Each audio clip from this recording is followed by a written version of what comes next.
লন্ডনে মোবাইল চুরির অন্যতম হটস্পট হচ্ছে গ্রিন স্ট্রিট। আমরা জাস্ট দেখেছি কিছুক্ষণ আগেই মোবাইল চুরিতে এক মহিলাকে আটক করেছে পুলিশ, এখনও পুলিশ এখানে রয়েছে। যাদের মোবাইল চুরি হয়েছে তাদের বয়ান নিচ্ছে পুলিশ, এবং আমরা এখানকার স্থানীয় যে ব্যবসায়ীরা আছেন তাদের সাথে কথা বলার চেষ্টা করবো, জানবো আসলে মোবাইল চুরির ঘটনাটা কীরকম। আমার সাথে দেখছেন স্থানীয় সামির বাজারের ব্যবসায়ী ভাই, তার কাছ থেকে জানবো আসলে এখানে মোবাইল চুরির ঘটনাতে কীভাবে হয়, প্রতিনিয়ত হয় কিনা, কী ঘটনা। আসসালামু আলাইকুম ভাই, আমি এখানে কাজ করি সামির বাজার।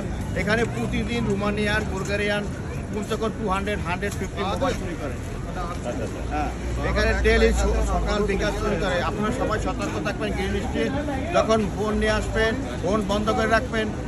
টেলিভিশন চুরি করে আপনার স্ট্রিট থেকে ইস্ট মার্কেট পর্যন্ত। ওরা গ্যাং আছে, গ্যাং নিয়ে ওরা 300-500 একসাথে থাকে, একসাথে নিয়ে একটার কাছে একটা পাস করে ফেলে প্রত্যেক রমজান মাসে অবস্থা। আপনারা কি অভিযোগ পাইছেন কিনা এরকম অনেকের কাছ থেকে? আমরা অভিযোগ পাইছি অনেক কাছ থেকে। প্রতিদিনই ঘটছে না? হ্যাঁ, এটা প্রতিদিন ঘটছে। আপনারা শুনলেন আসলে যারা মোবাইল চুরি করে তারা অনেকটা বেশভূষা মুসলমানের মতো রাখে, কিন্তু এরা আসলে বলা হচ্ছে ভিনদেশি।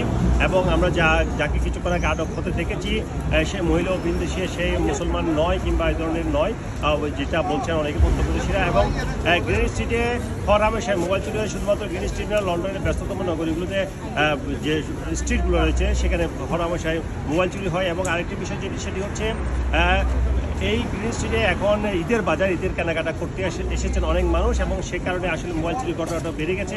এবং যে ব্যবসায়ী বললেন, আরেকজন প্রত্যক্ষদর্শী বললেন, আসলে প্রতিদিনই মোবাইল চুরির ঘটনাটি বাড়ছে এবং একটি সংঘবদ্ধ চক্র এই মোবাইল চুরির ঘটনাটি ঘটাচ্ছে বলে এখানকার ব্যবসায়ীরা অভিযোগ করেছেন। পুলিশ তৎপর রয়েছে। পুলিশ বলছে ঘটনার কোনো খবর পেলে সাথে সাথে তারা আসেন এবং তারা এই মোবাইল চুরির ঘটনা প্রতিরোধের চেষ্টা করছেন। এবং আমার সামনে পিছনে এখনও দেখতে পাচ্ছেন পুলিশ রয়েছে, তারা এই ঘটনার বিস্তারিত জানার চেষ্টা করছেন। এবং এই ভ্যানে যে মহিলাকে আটক করা হয়েছে তাকে এই ভ্যানে নিয়ে যাওয়া হয়েছে এবং পুলিশ তাকে আটক করেছে। আমরা এই সংক্রান্ত যদি আরও কোনো আপডেট পাই আপনাদেরকে জানানোর চেষ্টা করব।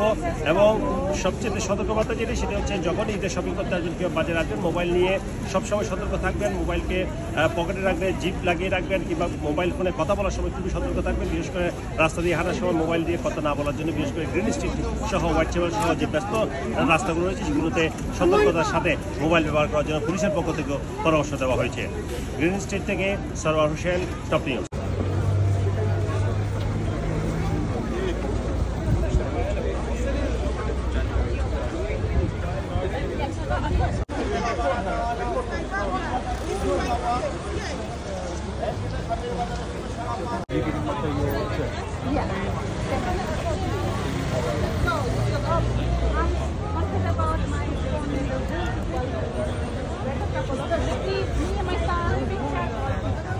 Yeah.